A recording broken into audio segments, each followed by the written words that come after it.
السلام عليكم. السيشن حقنا حنبدأ هنا اليوم فنتوكل على الله سبحانه وتعالى. Good evening everyone. I'm very happy to see all of you here. Welcome to the Science, Technology and Innovation Day at COP16 Riyadh, Saudi Arabia. It's an honor to be with such dedicated people who care about our planet.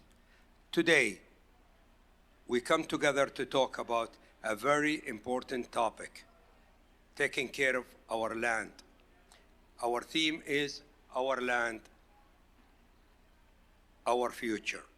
This year, we also celebrate the 30th anniversary of the United Nations Convention to Combat Desertification.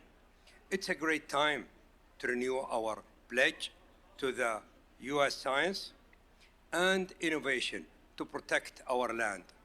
We will have a special discussion called From Degradation to Restoration, the power and the impact of land governance in community across the globe, not only here in Saudi Arabia, but all over the world. And here we will learn how to smart land management can help with the climate change and protect diversity. I encourage all of you to think about the goals we want to achieve today. By the end of our session, we are hoping to understand how good land governance can not only fix environmental problems, but also highlight successful projects led by community. Before we begin our discussion, it is an honor to introduce our moderator for the panel, Dr. Muhammad. In Africa, they call it Dr. Mamadou Baro. He's a professor and the director of the Bureau of Anthropology in Applied Research at the University of Arizona. And his expertise will guide us toward an impactful outcomes as we navigate today's dialogue. Thank you for being here, and I look forward to our discussion. Bismillah ar-Rahman ar-Rahim. Alhamdulillahi Rabbil Alameen. This topic is very important, and we are here. So, ladies and gentlemen, distinguished delegates and esteemed colleagues, it is both an honor and a profound responsibility to address this panel at the 16th conference of the parties to the United Nations Convention to Combat Desertification. And have Dr. Turki share also his experience, just so that way we have, with Saudi Arabia, and then we're going to move to Africa after that. Over to you. السلام عليكم. كم واحد من الحضور يعرف عن social agriculture، الزراعة الاجتماعية؟ Anyone؟ الزراعة الاجتماعية؟ أوكي. إذا كان أحد من الحضور يتوقع أنه الزراعة هي فلاحة وزراعة وإنتاج، أقول له أخي الكريم، سيدتي الكريمة، سيدتي الفاضلة، أنتم غلطانين. الزراعة ليست إنتاج فقط، الزراعة هي سياسة، هي تحقيق الأمن القومي للدولة. Good evening everyone. Thank you for being here. Today I'll explore social agriculture as a sustainable strategy. I'll try to be quick so you will have time. You will have time for the Q&A. That might be more interactive rather than just we blah blah blah talk and you listen. So, promoting ecological restoration, let's discover innovative solutions together for thriving environmental for generation to come. This session focuses on the importance of working together. It takes two to tango. There is no one hand could clap by itself. We need to work together in order to achieve our goals.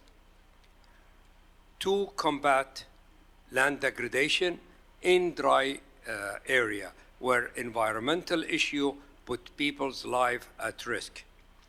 Social agriculture is an approach that help communities become stronger, improve food security, enhance national security, and support sustainable practice. This strategy enables local people to restore their land and adapt to the impact of climate change. I'll give you some background about what I'm trying to say here. Saudi Arabia, many people think the relationship between the Saudi government and the US government started because of oil. The fact is, the meeting that took place between King Abdulaziz and President Roosevelt in 1945, they did not mention the word oil. All what they talked about is water security and food security to help the national security of the country and to develop the rural area.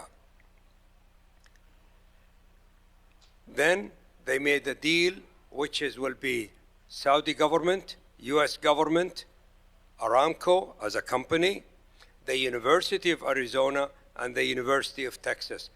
Things doesn't happen coincidentally. I went to the University of Arizona. The Minister of Agriculture who created the agriculture boom together with King Fahd, Dr. Abdurrahman al-Sheikh, he went to the University of Texas. The Saudi government covered all expenses, focusing on water management and food security that have developed Al-Kharj, which is only 70 kilometers away from Riyadh. And in the process of creating or writing my book that I'm doing now, the food security and water security in Saudi Arabia and the Arab world, majority of the people, in fact, 35% strongly agree, and 33% they do agree the important roles of government to achieve such policies. Food security is a national security. Food security is deeply intertwined with national security, as chronic hunger poses a significant threat to individual, government, society, and even the integrities of the national border. To achieve true food security, we need capable and effective governance that recognize the political dimension of agriculture development.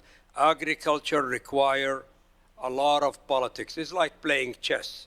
You cannot just say we're going to do agriculture and that's it. There is a lot of aspect to it. Unfortunately, for the last 30 years when I've been talking about it, nobody listened to it.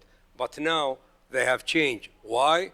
Because of the food crisis in 2007, 2008, and now it's very clear.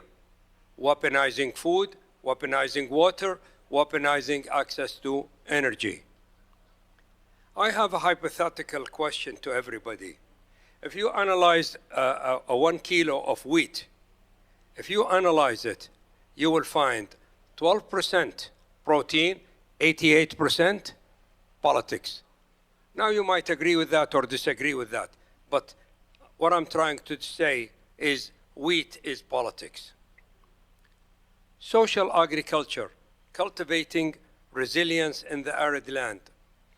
I'll share with you my experience. What is social agriculture? Why did I get involved with social agriculture?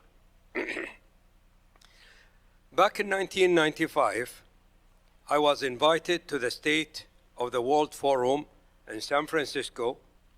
It was part of the Gorbachev Foundation. He gathered many world leaders in all aspects of the society. And I have met with Dr. Muhammad Yunus. As you could see, he have built microcredit, and now he is the president of Bangladesh. Saudi Arabia, as I said, they have started the agriculture project in 1940 with the help of the US government, Aramco, University of Arizona, University of Texas, and they have built Al-Kharj.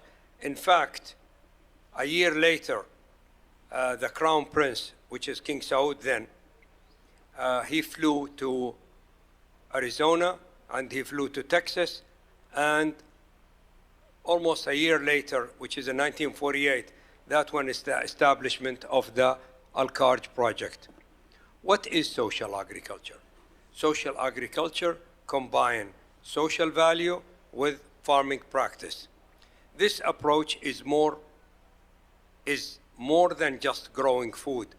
It fosters social connection to help build strong community, encouraging collaboration, sharing knowledge, using sustainable methods. Social agriculture improve food security, support environmental restoration, and strengthen the country's national security. On a survey I made about the importance of social agriculture, nearly 40% strongly agree, and nearly 40% agree. So it's about 80%. They strongly agree and agree. As I said, wheat is 12%, protein 88%. Politics, I've asked this question. I asked this hypothetical question. I was really surprised. I thought I was the only one think that. 60% of the sample strongly agree, 32% they agree. So we got 92% agree with that hypothesis. So before I was a little bit shaky to talk about it, but now I have more confidence to put my argument forward. Why social agriculture is important? It's very important for several reasons. It gives both men, women, farmer in the village, number one, and I guess it gives them access to new ideas, networking. It gives especially the disadvantaged background, the support, and the dealing with land degradation, dry region. Social agriculture offer a way to restore those land while also improving people's life. One of the major problems we are facing worldwide now, because of the cutthroat capitalism, أسميها الرأسمالية المتوحشة, is the inequality. A handful of people, less than a handful of people, they own more than half of the wealth of the world. So that is a problem. We need to lower that gap as much as we can. Then I put a question, why people migrate? Why the city became so big and rural area are being deserted? People are moving from rural area into a big city. A lot of people think because it's improved their life standard, improved their income, better social environment, better health care, and better education. When social agriculture is important. It's important all the time. But during crisis, that's really what matters, such as drought, natural disaster, diseases, outbreak. In those difficult times, building community unit and teamwork help with recovery and resilience. Before, when we talk about drought, we talk about problems, we were talking about national. Now, when we had COVID, one part of the country maybe have abandoned food production, but the other side don't have any supply. So now we have to look into a new innovation system called urban farming. So to support the food security during crisis. I put the question, resilience in crisis, the Saudi approach to food security during global challenges. 60% they strongly agree we did a good job. 32% they agree. Where is social agriculture to be used? It could be used worldwide. There is no country doesn't need to apply social agriculture. But especially important in arid and semi-arid region, especially in the Arab world. We have to realize, we have to know, we have to face reality. The majority of the Arab countries do suffer to get their basic human need. So we have to address those issues. In those areas, we can use local knowledge, traditional practice, and innovative technology to restore damaged land, improve soil health, and increase agriculture productivity. The effective development program supporting social agriculture projects in the Arab country villages throughout collaboration among government, private company, and academia to achieve sustainability. I'll give you an example. I promote, I'll take Lebanon as an example.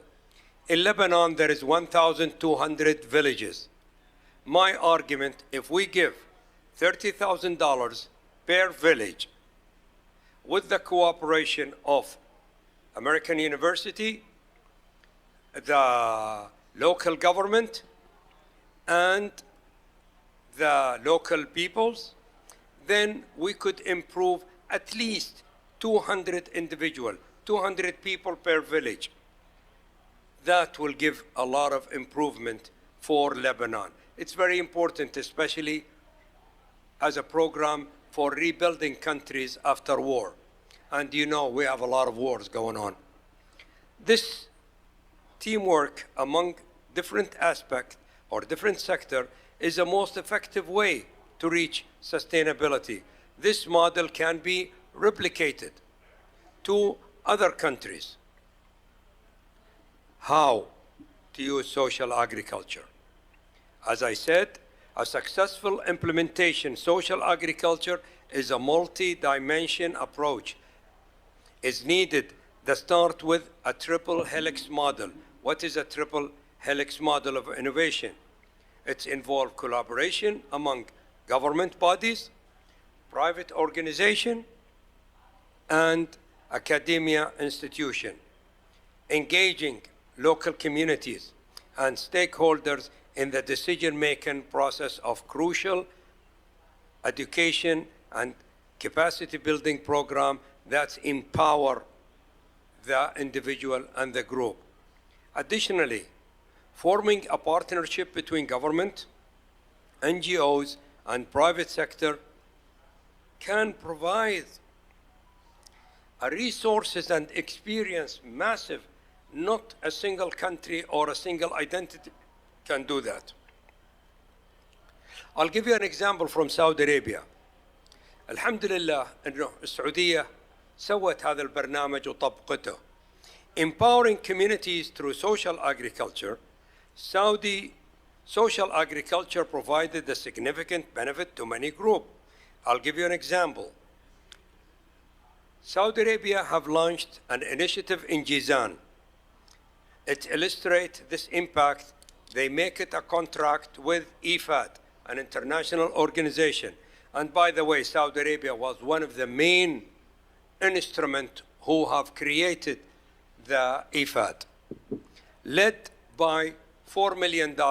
Yeah, you might think $4 million is a very small amount. It's not. If you use it effectively, it's a lot of money. The $4 million project to establish 60 model mango farm and 10 models of coffee farms. This initiative aimed to help 30,000 farmers by introducing advanced agriculture technology using recycled water and encouraging innovative production method. Saudi Arabia commitment, as I said,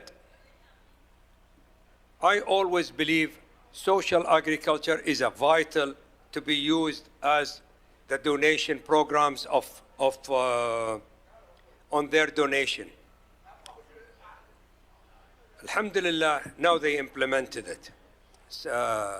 Saudi Arabia have recently given an example of a commitment of $10 million with King Salman Center for Relief and the Higher Commissions of Lebanon, $10 million. Yeah, you could say $10 million is a small amount. It's not, it's a huge amount. We used to give billions of dollars and the result was zero. Now with the $10 million, we have achieved wonder. If you use it, if you manage it, if you monitor it, it's highly effective. This highlights the importance of the kingdom dedication to humanitarian cause and sustainable agriculture practices. One of the worst things we used to do before, we give donation, we don't mention it, we don't talk about it. And now, one of the best things Saudi Arabia have done, now you could go into the King Salman Relief and you could find every country how much Saudi Arabia have donated to it and all the projects. Before I used to throw this argument. If you go to Saudi embassy, I repeat, if you go to Saudi embassy into any of these countries and you ask them to name 3 projects Saudi Arabia have financed in those countries, I assure you, I bet you, that they will not know. Now, it is available online. Everybody could read about it, and I could see how much we have helped. I put a question for collaborative framework for sustainable agriculture, which is the triple helix. Nearly 70%, they strongly agree, and about 20% they agree. So almost 90%. That is the triple helix, which is government, academia, and private sector. They work together. Of course, we have challenges. How do you come of those challenges? If you don't have challenges, you have a problem. If everything you think is going right, then you're on the wrong side of it. You have to, if you don't face difficulties, you know you're in the wrong direction. You could sit home, do nothing, and you're still going to have a problem. So successful people always face challenges.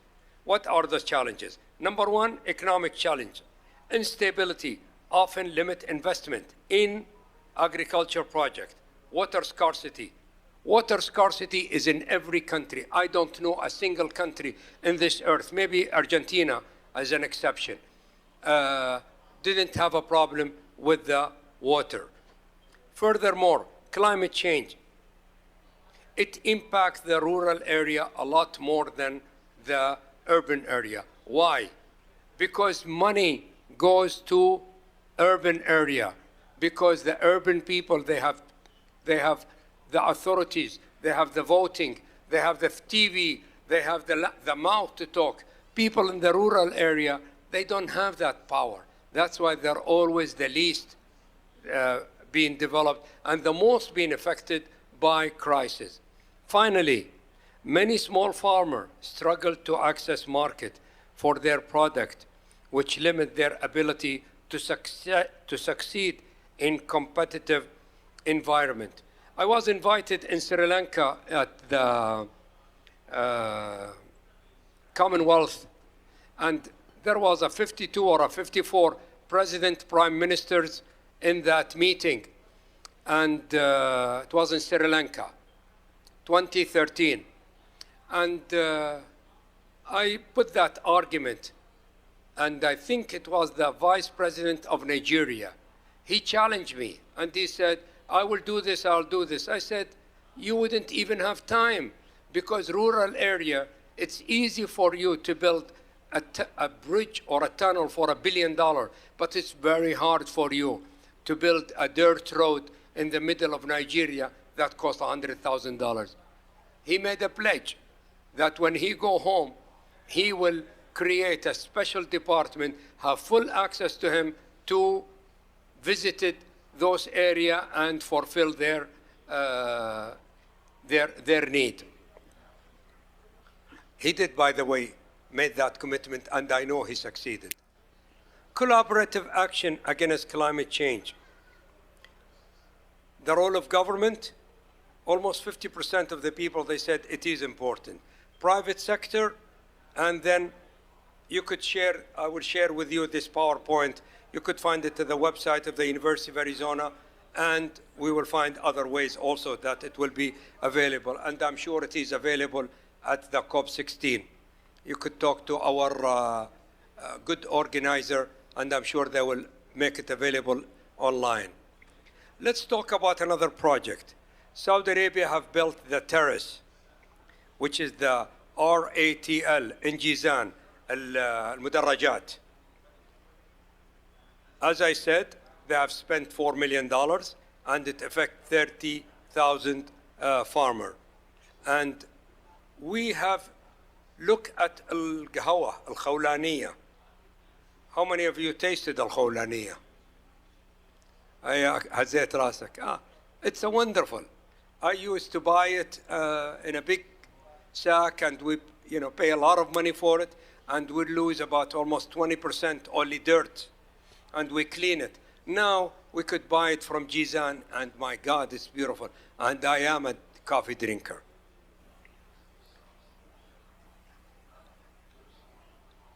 The organic farming, how important it is.